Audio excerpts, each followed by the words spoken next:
Welcome to the future, where the glass is half full and you'll need new glasses, where you'll be jumping from conclusions. The past is annulled, and a new future is born. Never before in history has so much meant so little to so many. AD on the radio.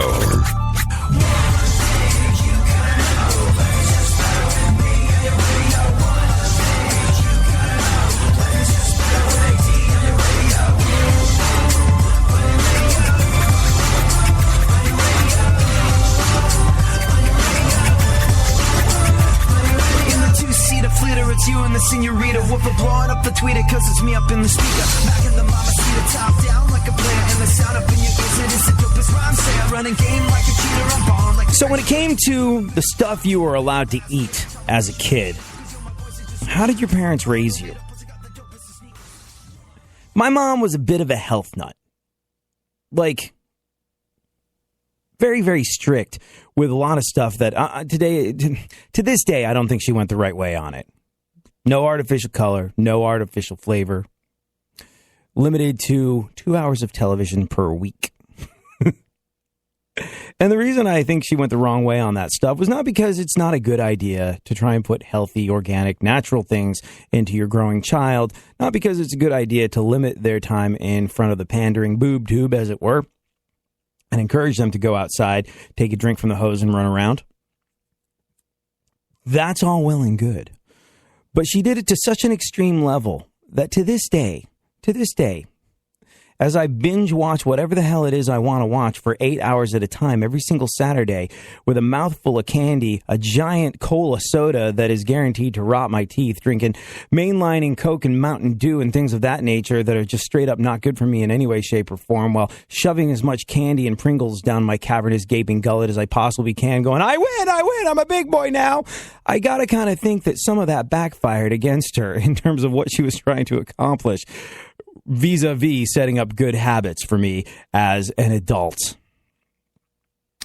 What was that like for you? Were you allowed to have, sugary cereals, and were you allowed to have things with artificial colors and flavors in it? What about cookies? Oh, cookies were the worst. Because, you'd go over to some other kid's house, and there they were, having cookies. After school snack when you went over to hang out with your friends. Want some Oreos and milk? Why, yes, I do. Can I rummage around, see what else is in your cupboard? Well, sure, yeah, if you want to. I will be taking any kind of salty, greasy snack with a name that ends in Etos. I will be taking all the candy, all the artificial colors, all the artificial flavors, and I will be eating it, not unlike a junkie in the corner. Just leave me alone. Well, okay, I just offered you some Oreos. But you go over to other kids' houses and you'd see, like, milk and cookies. All right. I wasn't allowed to have milk and cookies. It'd be, Mom, can we get these? Can we get these? Well, these are Oreos. Well, I know, but can we get them? No. Why not? Look at this. Do you see what this says on the back of the packet? Artificial color, artificial flavor? No. What about this? Nestle Toll House, that Keebler, there's elves. It's got to be sort of okay for kids if it has elves. And you know what? Maybe she was right. But there's got to be some sort of middle ground between complete denial of this sort of thing and then the substitute that I was offered when I got home. I know you wanted those. I know what you wanted at the grocery store, but instead, why don't you try some of this organic whole wheat carob chip biscuit? Carob chip biscuit? What's carob, Mom? It's a chocolate substitute. Easier for you to digest. Better for you. No caffeine in it. Carob chips. It's a delicious chocolate substitute. Mom, carob chips taste like something that you would get from the bottom of a rabbit cage. This is not good. Oh, my sister. Oh, my sister. Oh, yeah. It was tough to get one over on her because my dad kind of went along with it. No, you should eat what your mother says you should eat and leave all that stuff that's bad for you alone. But at the same time, he's a grown man that worked really hard every single day, and occasionally he wanted some potato chips and a candy bar. And so, because these things were not allowed in the home, he would eat them on his way home. Stop at the gas station, potato chips, candy bar, and then dispose of the evidence, toss it into the trash when he got back to the house. And my sister was super sleuth with that stuff. I remember my father telling me I got to throw out all my garbage at gas stations now from the car because your sister will look in the garbage and be like, how is the can of Pringles and 2 marathon bars, Dad? It's impossible for any of us to deal. It's tough. And I think the most insulting moment or the most frustrating moment came Saturday morning when all you wanted to do was watch hours and hours of cartoons and mainline chocolate frosted sugar bombs. And what did you get? You got some health cereal. You got, well, you can have grape nuts or shredded wheat. And that's what Brexit sounds like. One of those obnoxious, healthy cereals that my mom would make us eat while I got to watch my 1 hour of cartoons on Saturday. Brexit. Ugh. And that's what a lot of people are saying right now. We'll get into that next.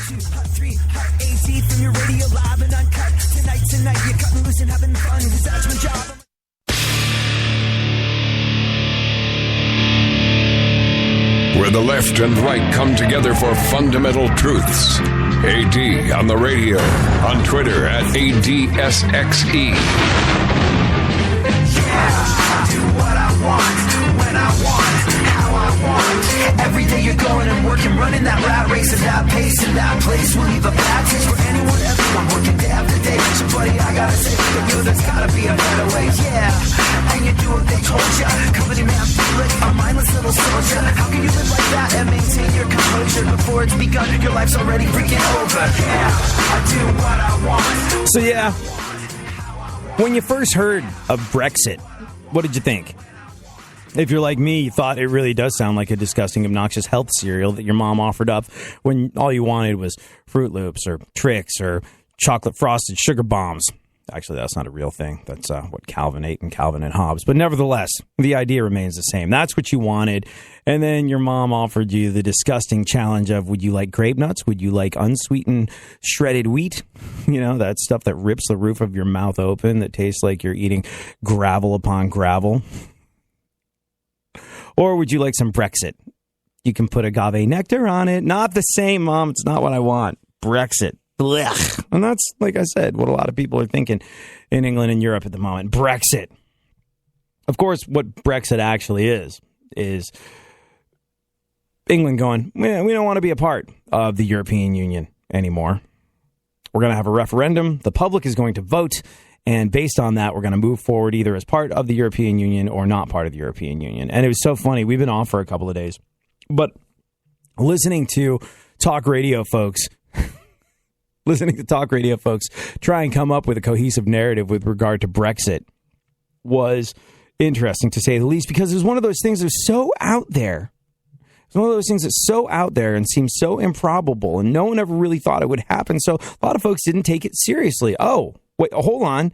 This happened? Well, I haven't been paying that close attention to it. So essentially, like, talk radio host of note and record, big name folks that get paid a lot more money than I do, were basically just killing time and reading stuff off Wikipedia the day it all happened, because it was completely unexpected and almost no one had an informed perspective on it in America. And then things happened based on the decision that England bails from the European Union. That affected folks. Stock markets crashed. I'll tell you what, if you want to go visit England, yes, there is a certain amount of public anger, outcry, and instability over there at the moment, but the dollar has never been stronger. The pound crashed to its lowest rate of exchange against the dollar since, I think, 1985 or something like that. So your dollar will go a long way in England at the moment. Might be time to plan that vacation. Never been a better time to visit from a financial perspective. So we're on the upside of that. But, markets lost confidence. People lost a whole bunch of money. You did not want to look at your 401k the day after Brexit if you had a diversified portfolio with various stocks and bonds and funds and things of that nature in it. It was not a healthy thing. And lots of people around the world and lots of people in England went, holy crap, that just happened. And I'm going to tell you why there's a very important lesson for you to learn from Brexit.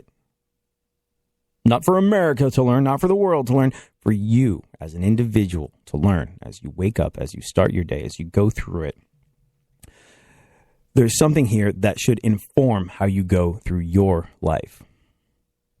Now, look, got to do a bit of a history lesson on this one. First and foremost, because I think a lot of our listeners know I grew up in England. When this happened, immediately, it was, I can't wait to hear what you got to say about Brexit. Well, bear in mind, when I lived in England, it was a long time ago. And I went back through England's immigration history. And during the meat of the time that I was there, immigration was kind of at an all-time low. So these issues that drove exit from the European Union kind of weren't a thing in my experience of living there. I can only speak to what I know. I remember once I talked about how socialized medicine in England worked for me. And I remember I was on the air with some right-wing libertarian type friends of mine. And I guess probably if you want to paint like a true picture of where my political heart lies, I'm a conservative libertarian. Just, leave me alone. Let me deal with my own stuff. I'll take care of my own problems. Keep your thieving hands out of my wallet, government, and I'll get on with my own life, and everybody should be allowed to do the same with theirs. I think that's probably where my arrows point, but there is a certain conservative libertarian narrative that doesn't always apply to me, and it usually has to do with come over to my house, smoke pot, and shoot AR-15s. I'm just not into it. So I don't paint myself with that particular brush. But I remember being on the air with some conservative libertarian buddies of mine talking about my experience in England with the National Health Service. I was hospitalized a couple times. I was like, yeah, and this was right around the time Obamacare was possibly becoming a thing. And it was, if you're on the right, Obamacare and everything that it entails is the work of the devil. It is Beelzebub itself come to rest here in America. And so I was like, well, I had some experience with socialized medicine, and the NHS in England worked out. And they're like, shut your mouth. No, it didn't. You don't know what you're talking about. I was like, oh, really? I don't? Were you there in England, being hospitalized, being looked after? I was in a fortunate position. In England, you have the National Health Service. And then if you don't trust the National Health Service, you can get additional health insurance the way you can here in America, which can provide for better, more, faster, should you need it. And my parents had that. But I didn't need it, and it worked out fine for me. I can only speak to what I know. And with regard to what it's like to live in England when immigration is at an all-time high, I don't have experience of that. But nevertheless, I believe there's a lesson for you in Brexit and me and all of us, and we'll discuss it when I get back.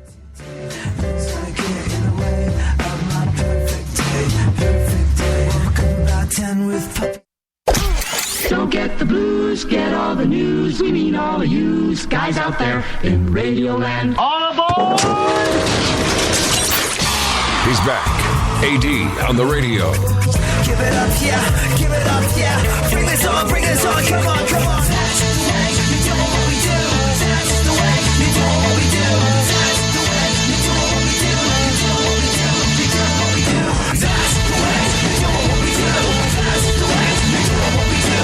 That's the way you do what we do. You do what we do. You do what we do. Well, it's a new one. Here I come again, coming again, taking it back to the place where I'm picking up the pen. And before I started, it's already a killer. When you know that you're good, I gotta say that it's a thriller. Hey, I do it. So Brexit.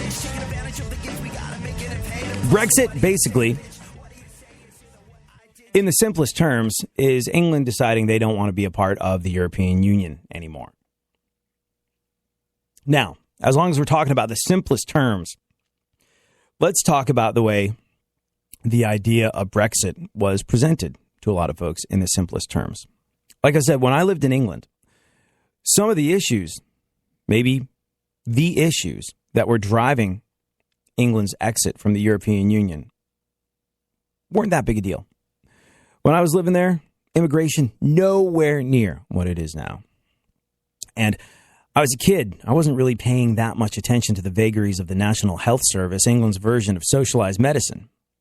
But like I said, when I was a kid, I had to go to hospital a couple times for recurring stomach pains.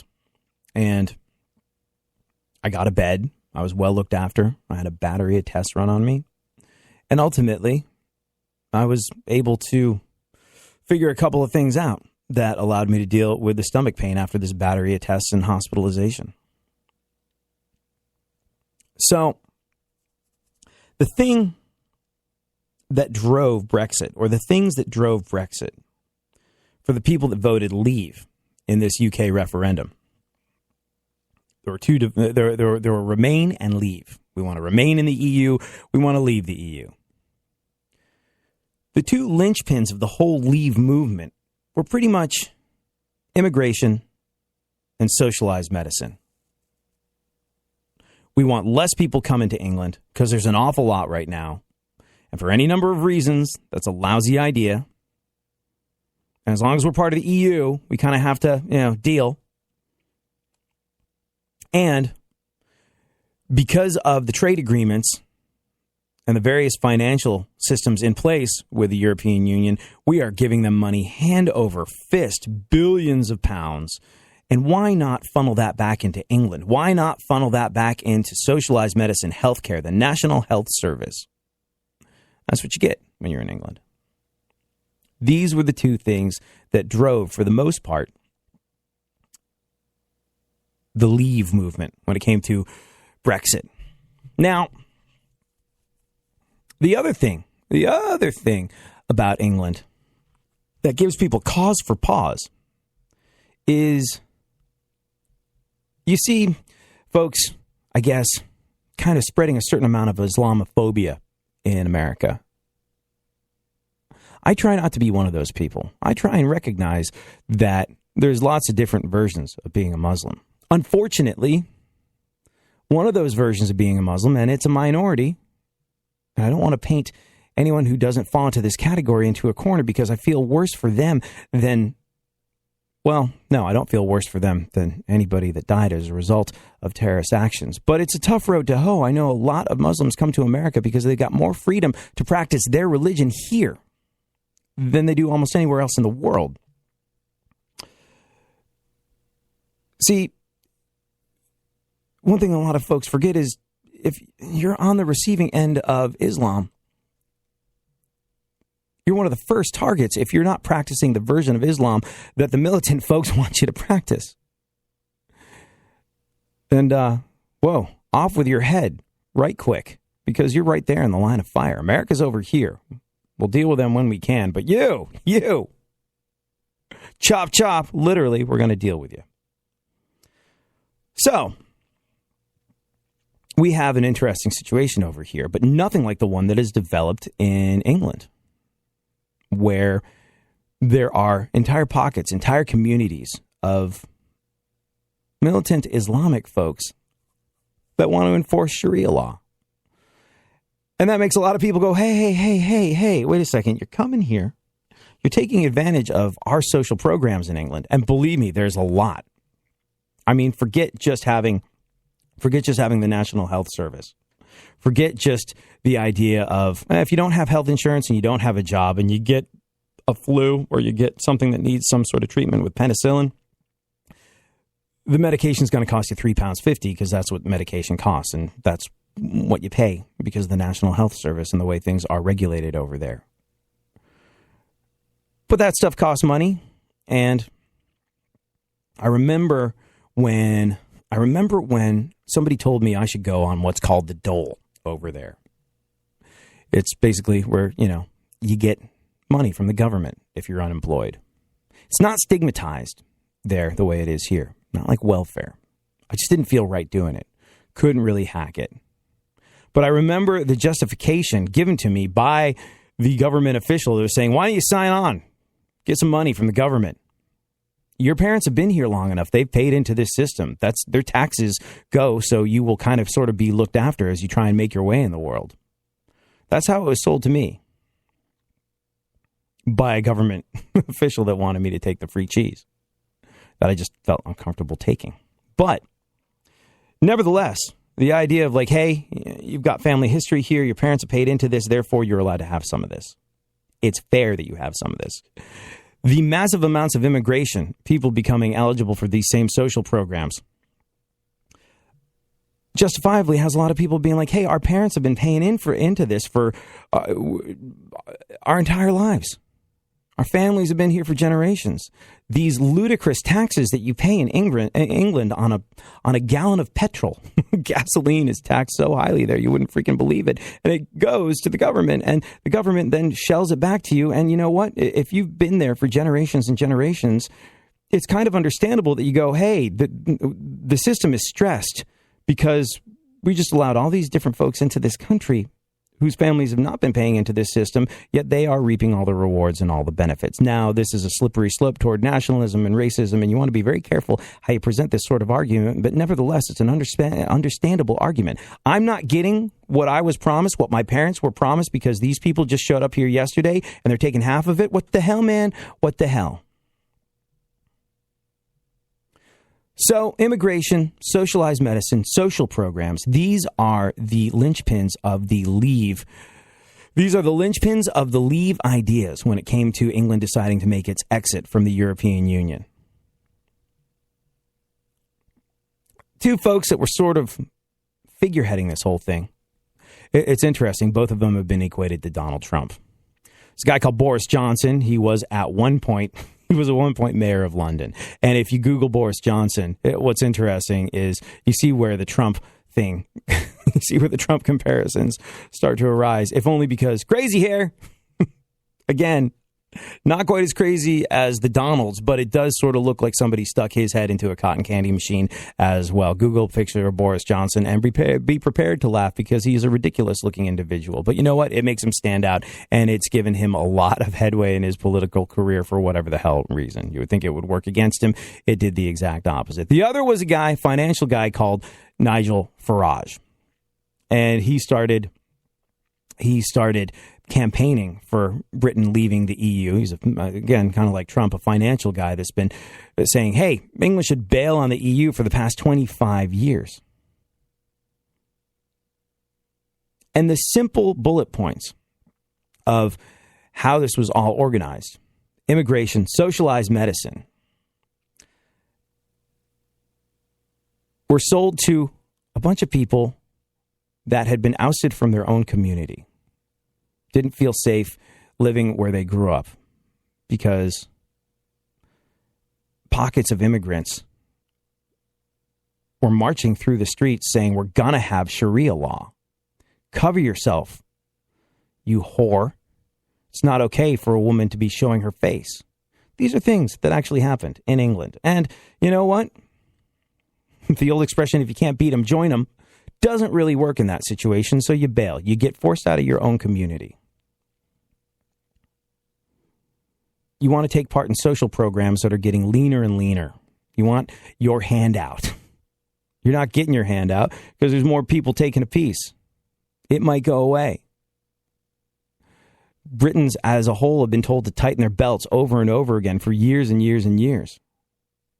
And right or wrong, a lot of people go, we wouldn't be told to tighten our belts if it wasn't for the massive amounts of immigrants that were taken in. And also, the people dying of cancer can't get a bed because they're full of people that didn't live in this country before 2010.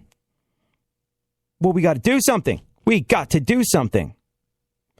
Hey, we should bail on the European Union. It means we can have way less immigration, and all that money that we're paying in trade, all that money we're paying in trade deficits, and all that money that we are paying in terms of the financial systems set up between the EU and the countries that are a part of it. We can kiss that all goodbye. We can keep the money for ourselves. We can put it into the National Health Service, and we can get rid of all these people that haven't been here since before 2010. You want to vote for that? You want to vote for that? Yes, I think I do. I really do. And so they did. Very, very slim margin. 51 to 49% voted leave. And so there was a referendum, and the unthinkable happened. The English public bailed on the European Union, and that caused their Prime Minister, David Cameron, to bail on his job, going, hey, if this really is the will of the people, then sorry, I don't feel like I'm equipped to lead. This is the diametric opposite of what I think is a good idea. So a very complex issue was sold to people that were justifiably enraged in some ways. Maybe they'd lost their jobs. They weren't allowed to participate in these social programs. They had worries about what would happen if they were hospitalized, and they'd been ousted from their community, and they were sold a very simple bill of goods, a very dumbed-down bill of goods on how they could change their lives. Now, you talk to Americans over here, especially those that are fans of liberty and constitutionalists and individual liberty, and they'll say this is a great idea. Anytime, there's a certain faction of folks in America that anytime anybody manages to free themselves from the shackles of bureaucracy and government regulation, they're going to stand up and applaud. And on paper, from a distance, this is exactly what that looks like. And you know what? In 10, 15 years' time, that might be the case. England might be a leaner, more successful financial machine that's able to take better care of the people that live there. That might be the case, like I said, down the road, 10, 15 years' time. But the vote to leave was sold to the English people with the idea that this is going to change your life tomorrow. You're sad, you're disenfranchised, you don't have the things that you had, you don't have the things that your parents had, therefore vote. This will change everything. And they wake up the next day and go, what the hell happened? Why is my life still the same? Wait a second, why is everything worse? Why is our economy tanking? Well, I mean, come on. You had to expect that things would get worse before we get better. This is a big move. I mean, what were you expecting? Well, I was expecting things to be different. Well, they will be different. Well, when? Well, let's see. 2 years before this can really be done. But, the aftermath, the dust probably won't settle for another 10, 15 years. Well, where does that leave me? Oh, well, it kind of leaves you where you were before, sort of having to figure it out for yourself. And that's a lesson for you to learn. That is the lesson for you to learn. That is the takeaway from Brexit. There's a lot of people going like, Boris Johnson and Nigel Farage are a lot like Trump, and how's that all going to go? It parallels our situation. And you know what? Those people might have a very good point. But the point I want to make to you is, as sure as today was tomorrow yesterday, the responsibility for your life, no matter what the terrain is you have to navigate, no matter what government structures are or are not in place, the job of navigating your life, taking the reins of your own life, will always, always fall to you.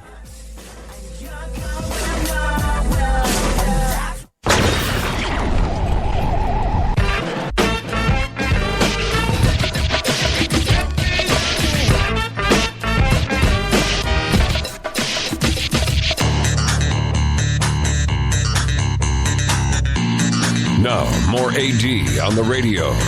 Back once again, the ill behavior, delivering and giving you my musical savior. Back once again, it's your boy AD again, nobody rock a party better than me. Back once again, the ill behavior, delivering and giving you a musical savior. Back once again, it's your boy AD again, nobody rock a party better than me.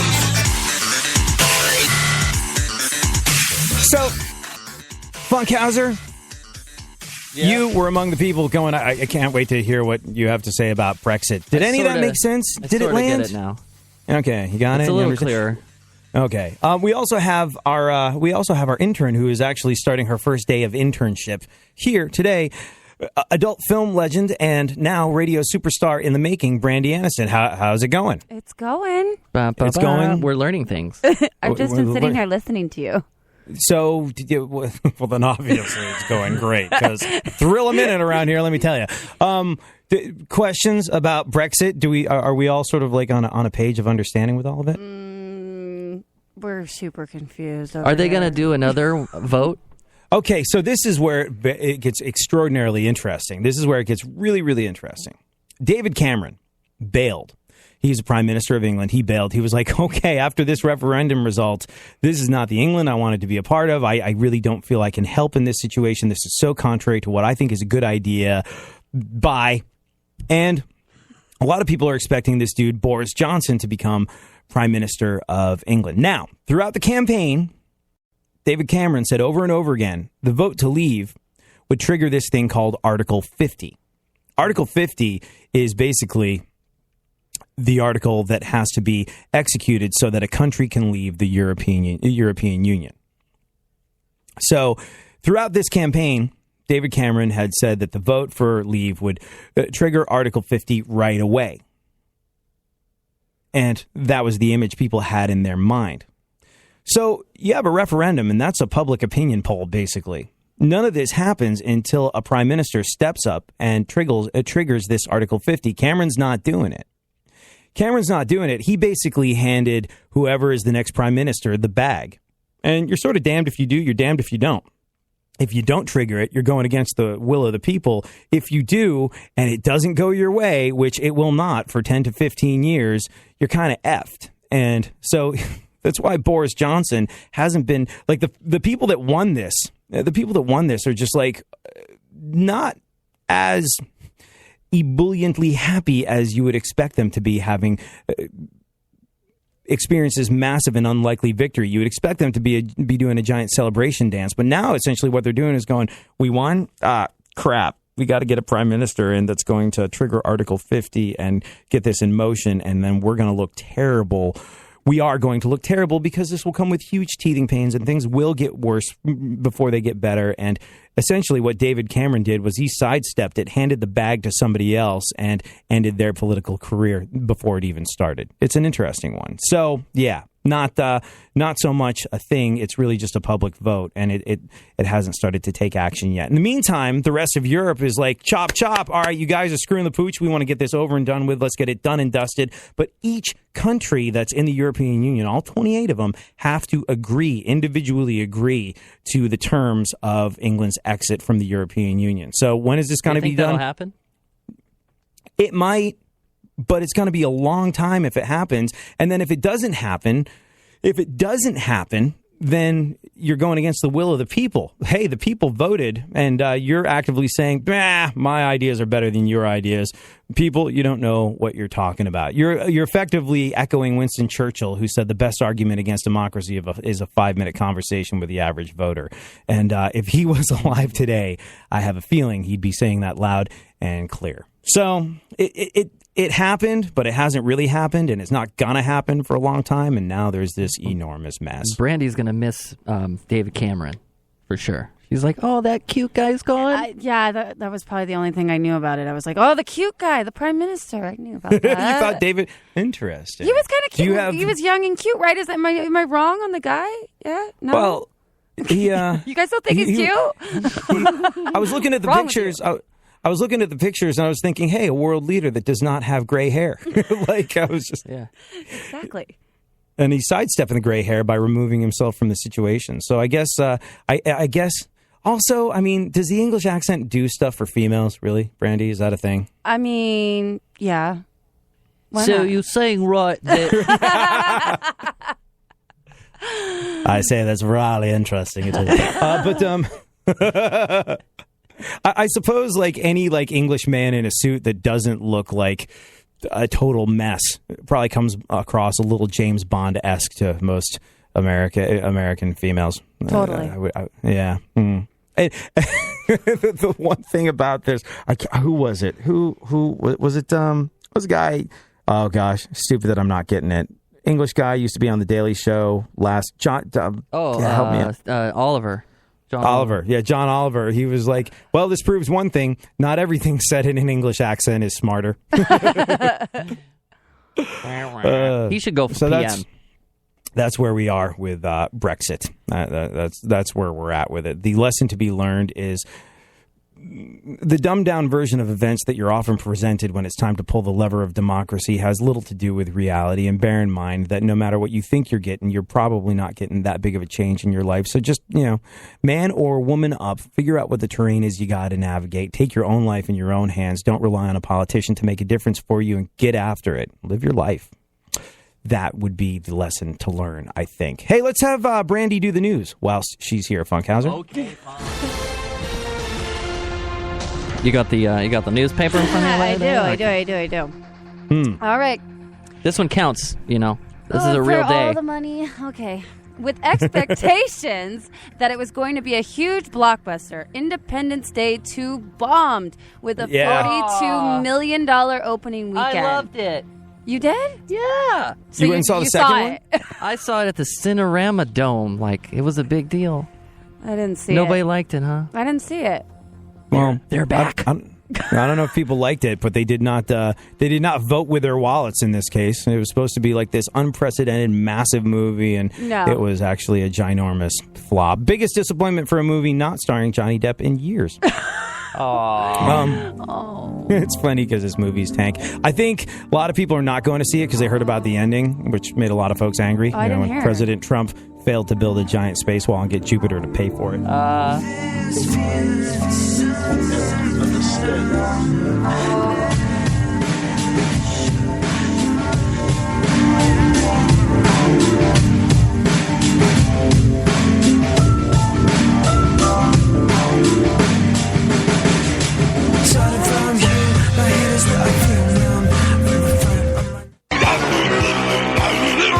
There's something happening here, and you should know what it is. The Dumbing Up of America. Now, more AD on the radio.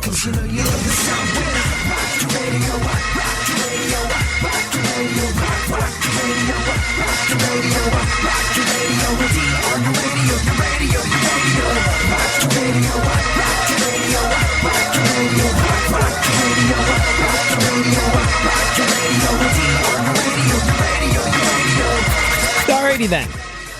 Let's continue with the news. If we have a chance to get to it today, we'll talk about how Justin Timberlake is taking an awful lot of heat for appropriating black culture and tweeting insensitive. Wow, talk professionally for a living. You've really hitched your ride to a winning crew here, Brandy. Say it in Brit. Say it in English accent. I don't even remember what we were saying. Justin Timberlake. I say Justin Timberlake seems to have caught a bit of heat on Twitter, don't you know, for appropriating culture that is not his own. That sounded way better. See? You'd say anything in an English accent. 60-year-old man accent. Yes. I love it. Oh, goodness. What else? Khloe Kardashian turned 32 this week. When did she become the hot one? You know what? I think she's banging. I like her. Well, I think we could all agree with that now. But what's interesting is, like, she went out and bought herself a new head, right? That's what she did.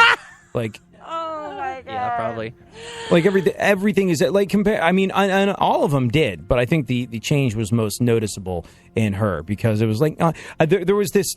It was horrible. I felt terrible for her, and I would probably, if I was in her situation, wind up going out and buying myself a new head too. Because, like, for the longest time, people were like, "Oh, her sisters are so hot, yet she looks like Chewbacca." Poor girl. Poor girl. And like, it was a horrible, horrible situation for her to be put in. So for her to do whatever it took to make some changes, like I said, understandable. Yeah, you she's see looking how good it in her happens. 30s. But she's looking good under the surgeon's knife. 30s schmurdies. I don't think it has anything to do with it. It's like it's like Bruce Jenner. People are like, oh, Caitlyn. now Bruce is Caitlyn. You can really tell that, all along this was inside, waiting to come out. What a beautiful woman. Anybody's going to look like a beautiful woman if they go out and get $700,000 worth of plastic surgery. It's just like her innate womanness shines through. No, the fact that she had half her body carved off and years carved off at the same time is why Caitlyn looks like a hotter woman than ex-wife Kris Jenner.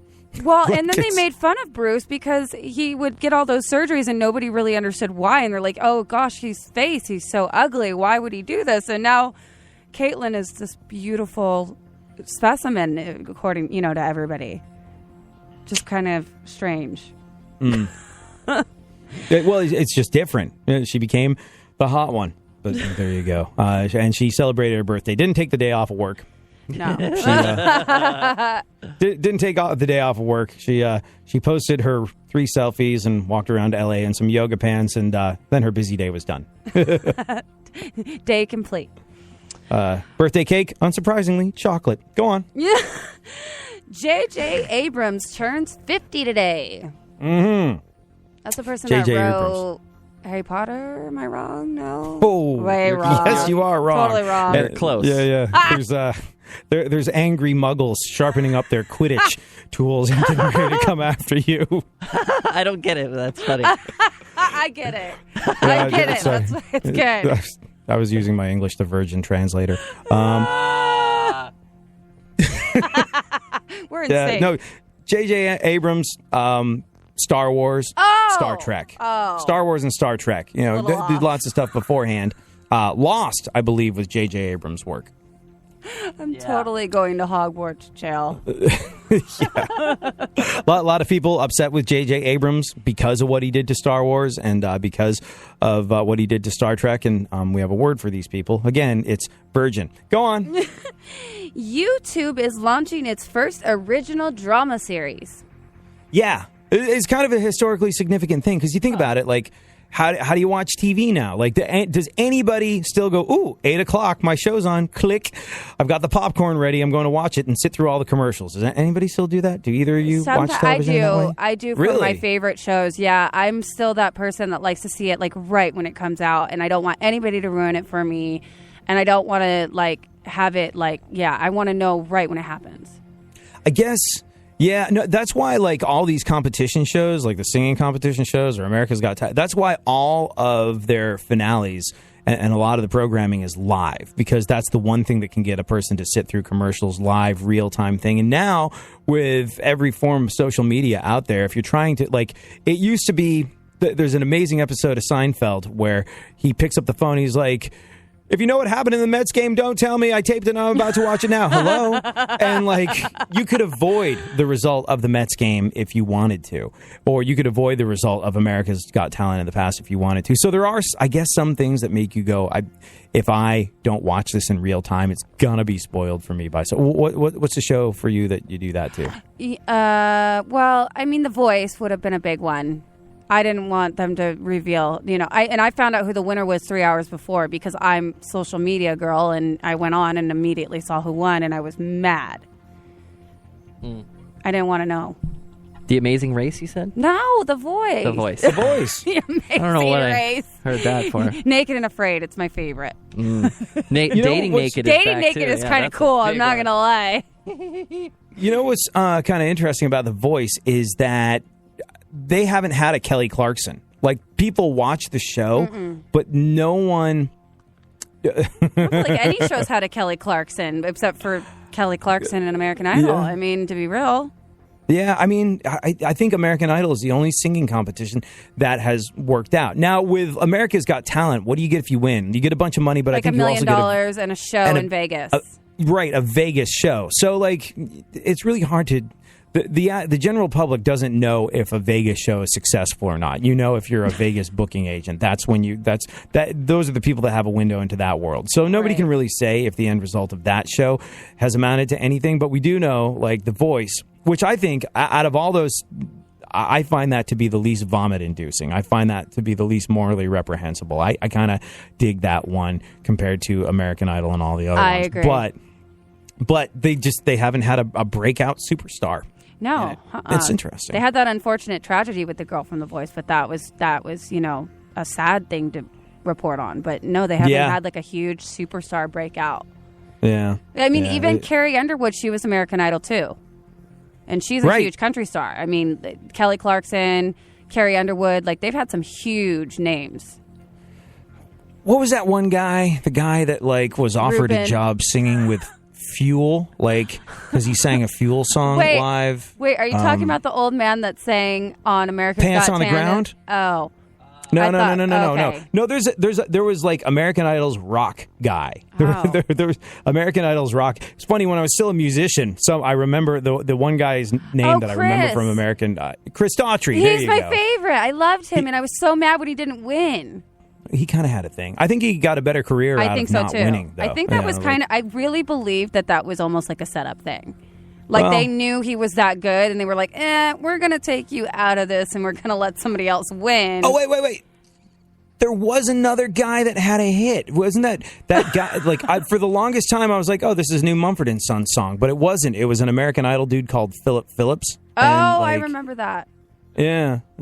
Yeah, but no was one that really American Idol? I think he was American Idol, yeah. Yeah. So there you go. The way television is being watched is changing radically, and we can tell this because most people, unless Brandy Aniston is watching The Voice, most people are watching stuff on a million different devices, streaming it on demand in their own private time. And YouTube is getting into the game with that. They're launching their first original drama series. I don't know if Channing Tatum's going to be in it, ladies, but it's based on. What is it based on? Magic Mike. It's called Step Up, and it's based on some sort of Channing Tatum-esque thing. So dancing. Dancing, yes. So Channing Tatum dancing, it's for chicks. It's like, So you're which saying is surprising. There's a chance. Well, I don't know. YouTube launching a drama series. Channing Tatum dance thing is surprising to me because it's YouTube. I would have thought it was about a young cat that moves to the city and takes up the keyboard, but no, it was not. I watched that. Oh, me too. See, there's some original programming we would watch. YouTube, take note. Oh, goodness. Pro golfer Rory McIlroy won't play in the Olympics. See? There's a growing list of American athletes that are going to be no-shows. Doesn't he sell Brexit on TV? Stop Yeah. it. No. Fine, Brexit keeps me regular. Big bowl of crackling Brexit chased down with Metamucil, and who needs a prune? No. McIlroy, he's not going to be part of it. And what's interesting is that, look, in the world of professional basketball, no LeBron, no Curry, and for a lot of people that means no Wachi. So this growing list of American athletes that are deciding not to show up now includes Rory McIlroy, and it really brings into question the integrity of the Olympics, also the integrity of Olympic golfing. I think they wanted to talk to fans of Olympic golf. They were unavailable for comment, mostly because they didn't exist. But he decided that it wasn't worth his time to go there. And so it's an interesting one for sure. An interesting precedent that we as Americans, this is the Brexit of the Olympics. This is the American exit. Yeah. Liberty. We're going to play our sports on our Amerixit. terms. American Golf sit? I don't know. Golf sick. The funniest meme that I've seen so far is Flexit, which is the one that That's amazing. suggests that Florida and Texas might want to secede from America. I don't know if anybody would be mad about that though. You know what's very interesting? Sorry, Florida. Thanks. Well, no. Like, here's the thing. They actually did a poll on this. And they asked Americans which states we could do without in the union. And at number one, what do you suppose, Brandy Aniston? I'm gonna go with Texas. No. Maine. Yeah, boy, Maine really gets on my nerves. All that vacationing and lobster, that's got to go. Florida. No. Hawaii. No. Get out of here.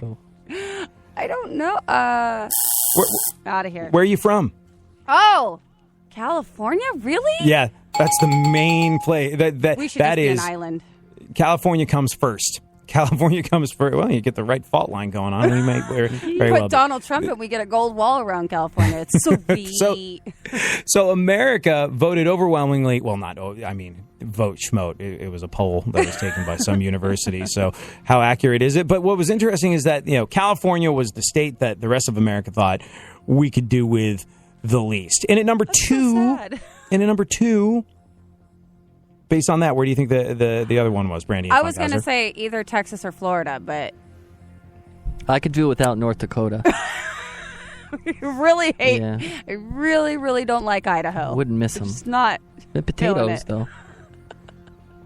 Yeah, don't get in the way of delicious potatoes. Potato increase in price. That'd be bad. Yeah. Potato sit. As a broke radio guy, I eat a lot of potatoes, and if you drive the cost of that up with your vote, Brandy, I'm going to be very incensed. No, it was New York. So, Whoa. and at number one, New York, and at number one, California, and at number two, New York. And I think a lot of it is because these coastal towns are not relatable to the rest of America. And at number three, Texas. Now that's where that's where people go, well, that's just people in Texas voting themselves out because they want to secede. But what are the three states in America that I've called home?